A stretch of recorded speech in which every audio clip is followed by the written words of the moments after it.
For more on these cyber concerns between the United States and China, I'm joined here in the studio by Allan Friedman. He's the research director at the Center of Technology Innovation at the Brookings Institute here in Washington. Welcome to the show. You know, I have to ask a real sort of basic question here because both sides do surveillance on everyone, let alone each other. I mean, this is a fact. We know that.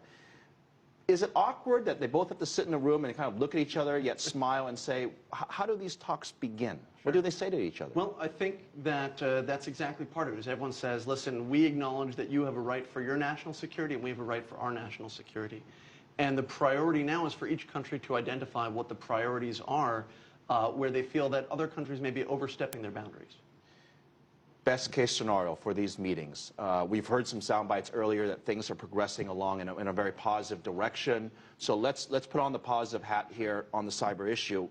What's a positive outcome? What's the best case scenario? I think a positive outcome is actually very ordinary. It's one of definitions.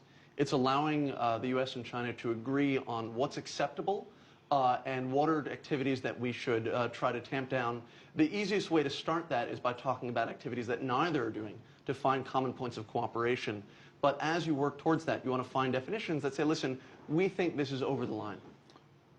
What would you consider the talks, you know, in a worst case scenario? Would it be just not acknowledging the definitions? I think in the worst case is allowing people to talk past each other in such a way that everyone feels that they're not getting listened to.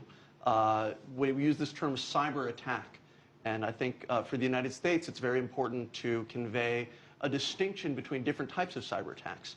There is state espionage, which, as you point out, everyone does, everyone has done ever since we had information to write down. People were trying to figure out what was written down.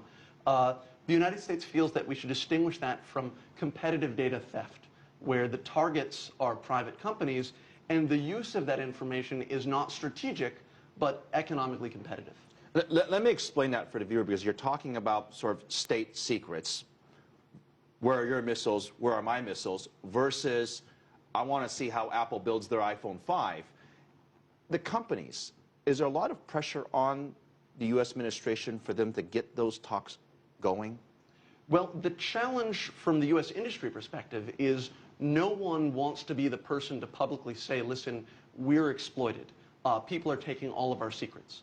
And so industry has a tough position because one of the natural recourses of the administration is they say, well, if companies are being hit a lot, then we need more regulation.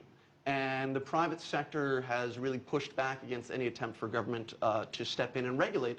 So they can't really push too hard on the administration for any particular strong course of action. As you watch these talks now take place, give us a sense of what a realistic solution will be at the end of the talks. What's your prediction? You know, for the end of this week, I think it really is just setting up the stage for definitions. And even we're not there yet. Just how are we going to define the debate? Who's going to be in the room? And what are we going to not talk about? I'm going to talk about the elephant in the room here. Sure. Because this is partly related to Snowden as well.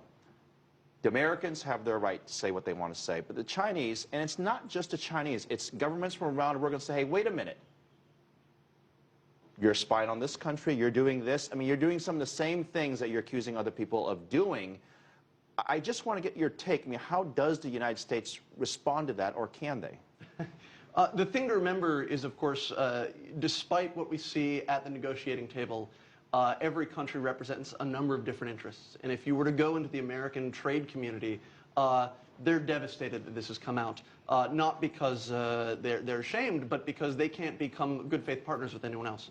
So the challenge is for the United States to understand what its limits are and really keep in mind how its actions will be perceived if it wants to be a partner in the global marketplace. Similarly, China has to sort of understand how its actions will be perceived.